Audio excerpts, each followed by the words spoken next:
Bismillahirrahmanirrahim. Assalamualaikum warahmatullahi wabarakatuh.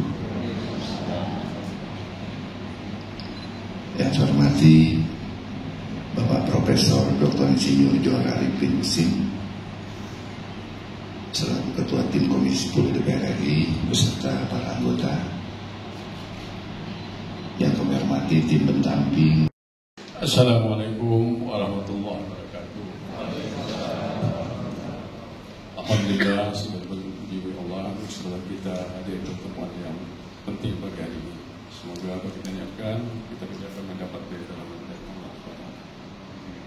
Yang kami hormati Bapak Wakil Bupati Bapak Adi Panji Jatayasa, Wakil Bupati Serang, pimpinan DPRD Kabupaten Serang, Musbida Kabupaten Serang, Kepala Dinas Pendidikan dan Kebudayaan Kabupaten Serang, ya, dari fraksi PD Perjuangan Dapil Sumut 1, kemudian Insinyur Haji Nuroji, ini seniman kita, dari Partai Gerindra Dapil Jabar 6, kemudian Ibu Ratih Megasari Singkaru MC dari Partai Nasdem Dapil Sulawesi Barat, kemudian Haji Nadia Hanifah Amalia dari Partai PKS Dapil Jabar 1, kemudian Ibu Haji Sakinah Al-Jufri dari Partai PKS Dapil Sulawesi Tengah, Profesor Dr. Jainuddin Maliki MC dari Partai PAN Jawa Timur 10, dan ini seluruh Indonesia kenal, Ibu Desi Ratnasari dari Partai PAN Dapil Jabar 4, dan kami didampingi dari Mitra Dr. Andes Muhammad Abdul Khair MHU dari Kepala Pusat Pembinaan Bahasa dan Sastra Kemendikbud. Ya, silakan berdiri Pak, biar tahu semua. Kemudian Dr. Anggara Hayun Atna, ini dari Direktur Akses Pembiayaan Kementerian. Kemudian di terus terang Pak, pemerintah daerah pantainya panjang Pak. Cuman kami pemerintah daerah tidak punya pantai di situ Pak. Jadi tidak ada pantai yang kita kelola. Nah, bagaimana ke depan nih dengan bantuan dari kementerian juga pemerintah daerah punya pantai di sana Pak. Nah, ini karena ini sangat penting sekali buat menunjukkan eksistensi kita di sana pemerintah. Apabila kita Assalamualaikum warahmatullahi wabarakatuh.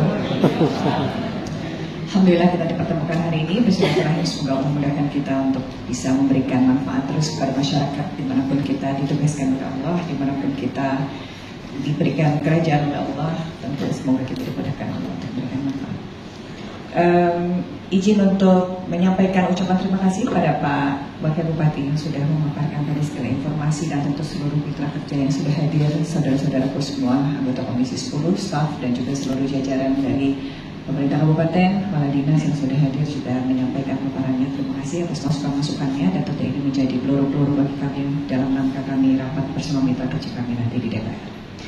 Yang ingin saya sampaikan tanggapan terkait dengan keinginan daripada kepala dinas dalam konteks meningkatkan literasi dan juga meningkatkan minat baca bagi masyarakat di sini dan meningkatkan pengetahuan masyarakat.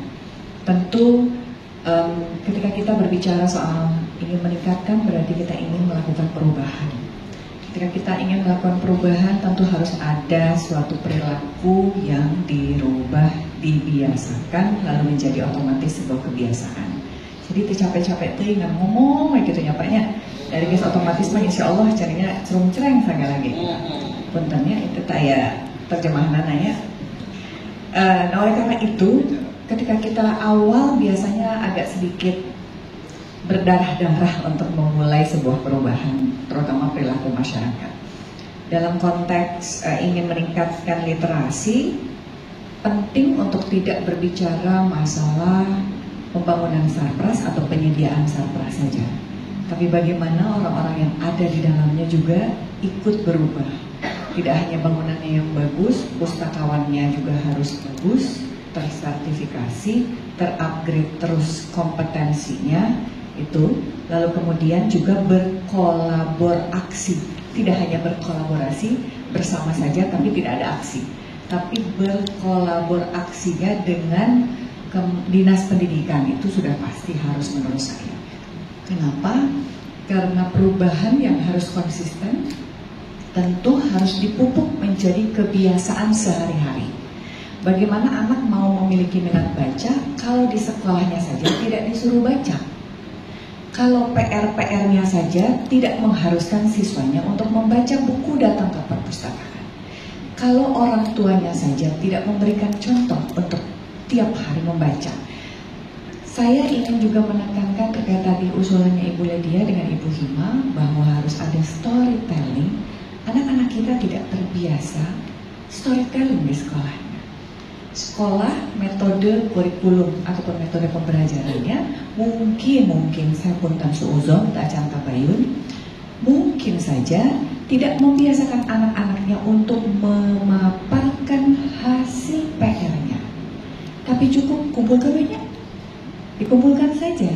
Tapi kemudian anak tidak bercerita, kemarin sudah baca satu halaman, apa yang kamu tangkap? Apa yang kamu pahami dari bacaanmu? Mungkin tidak punya waktu. Mungkin udah 40 golongan hiji produk ngedengikeun lagi bosan ayam aja. Nah, kalau perilaku sikapnya saja masih merasa tidak cukup waktu, bosan, storytelling yang diharapkan akan terjadi pada destinasi wisata tidak akan terjadi. Karena anak-anak sendiri tidak terbiasa untuk melaksanakan storytelling di sekolahnya untuk PR-nya. Tidak terbiasa anak-anak disuruh datang ke perpustakaan cari referensi anak.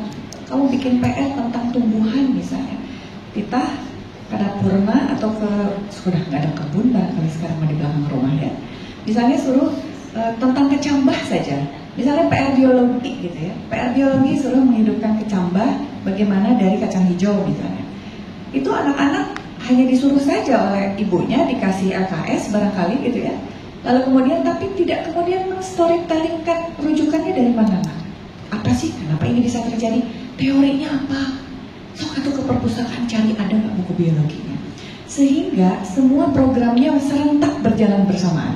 Ketika anak diminta untuk storytelling harus ada buku yang menunjang. Jadi perpustakaannya juga harus menyediakan buku yang menunjang anak untuk bisa menjadi referensi mereka dalam PR. Lalu kemudian guru juga tohoream untuk mendengarkan anaknya bercerita. Gimana sih dongengnya kamu, gimana hari ini, si kecambahnya gimana? Itu enggak, kewe ujung aja. Nanti aja ya bikin laporan, disediakan, fotoin, beres. Tapi tengah dongeng gitu. Nah oleh karena itu, ini adalah kolaborasi antara metode pendidikan, guru yang memang paham, perpustakaan yang menyediakan sarana prasarana terutama urusan buku-buku, ketersediaan buku-buku yang terbaru, lalu kemudian anak juga ditunjang oleh orang tuanya yang sama-sama belajarnya memang gampang untuk diomongin dan gampang untuk dilaksanain. Tapi kalau kita mau berubah ya harus kolaborasi dari unit keluarga, kemudian terciptalah storytelling untuk destinasi wisata.